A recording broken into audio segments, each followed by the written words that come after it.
Oh, with us tonight, a familiar name here in the Bay Area and beyond, Julián Castro, the CEO of the San Francisco-based Latino Community Foundation, which is a nonprofit that raises money for Latino organizations across California. He's also the former HUD secretary serving under President Obama and a Stanford alum. Secretary Castro, nice to have you on the program.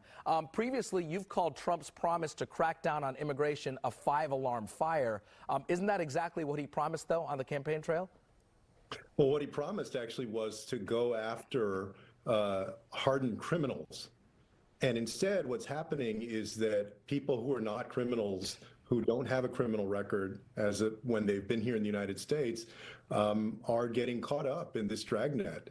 In fact, the numbers already from the Department of Homeland Security show that it is a lie that only criminals are being rounded up. A lot of people who are not criminals are being rounded up. And so he's already breaking that promise. And to me, these executive orders are not only irresponsible and reckless, they're also cruel because they're ripping apart families. They're taking away people who have been here 15, 20 years, who are bedrock members of their community, who just came to the United States to make a life, to support their family. And they've been upholding the law and working hard. And now they're facing deportation. I don't think that that's what most voters, that's what most Americans signed up for, even if they voted for Trump in November. Secretary Castro, what's your guidance? We can talk about this and perhaps the courts will intervene, but what's your guidance to the Latino community right now, an organization that you run as well? Yeah, well, at the Latino Community Foundation, we're all about making sure that the Latino community is economically empowered and also civically empowered. There are a lot of families that are mixed status families, a lot of folks themselves in the Latino community, like other communities that are undocumented. We want people to know their rights. We want them to have a plan. If they or a family member does get rounded up or questioned and in some way interacts with law enforcement that could lead to deportation, we want to support organizations that are providing legal defense and other immigrants' rights services. We already did that about a month ago. We let out 6 grants to different organizations throughout California that are working for immigrants. So we feel like this is a five-alarm fire. It's going to intimately impact a lot of families across the nation. And ultimately, if he keeps it up, what it's going to do is it's going to decimate our economy because the American economy, whether people like it or not, it's a truth that the American economy relies on people who are here who are undocumented. Secretary Castro, you're well versed as a politician. You know the polling in the last several months, even the last couple of years, Democrat or Republican. Most Americans who were polled believe about 80% that they want stricter immigration and to deport a lot of people that are here illegally. Where is this country going, and how do you resolve this? Well, I think that most people agree if somebody is here, they're undocumented, and they've committed serious crimes, that they should not be here. I don't think there's much disagreement about that, but I think when you look at people's opinions about undocumented immigrants who are simply working hard, who have not committed a crime, who are part of their communities, raising their family, that many more people believe that they should have a chance at some sort of path to citizenship, to earn citizenship.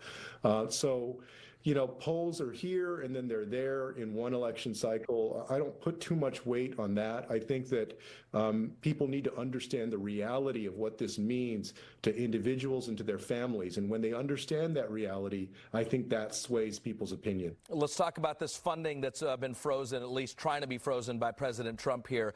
You do fund certain organizations. What are the questions that you're getting from these people about, hey, are we going to be cut or limited here by federal funds? Well, there's a lot of panic out there right now among nonprofits that help people with housing assistance, make sure they have somewhere to rest their head at night, help deliver food to people that need it, provide medical care for people that need it, because this administration has been so reckless. And they did this in the middle of the night, all of a sudden, without any warning. That's not the kind of thing that a responsible administration, no matter whether you're Republican or Democrat, that's not the kind of thing that a responsible administration does. Hopefully, we're going to get some clarity from the courts. I'm glad to see that this executive order has already been enjoined by a court of law, at least until Monday. Hopefully, it will be more permanently enjoined until there's a full court hearing and trial on this, and that ultimately, my hope is that it won't go into effect, because this is basically the president of the United States disobeying the law. Congress said to him and to the executive branch, this is how you're supposed to spend this money. And he's saying, I'm not going to spend this money that taxpayers need and that Congress told me to spend because I don't like the way that some organizations are spending the money. Final question, if I can jump in, your final question here. I know you still are in communication with a lot of Republican lawmakers and Democrats, of course. What are your conversations kind of behind the scenes with the Republicans? Do they feel powerless right now or emboldened? Well, I mean, I think it's split. I think some Republicans are completely in lockstep, of course, with what President Trump is doing.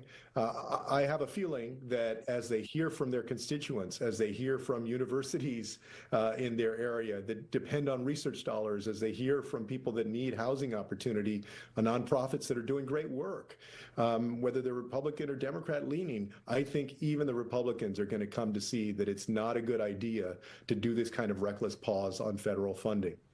You jumping back into politics anytime soon? No. I'm glad to just be watching it from the outside and really to be doing something that I love and be part of an organization whose mission I support. But like everybody else, I mean, I want to see our country do well. I'd like to see this president, do well to the extent that our country does well for it. But this is not the right way, what he's done so far. I've learned over the years never to believe that answer. But good luck to you, and thanks for joining us tonight, Secretary Castro. Appreciate it.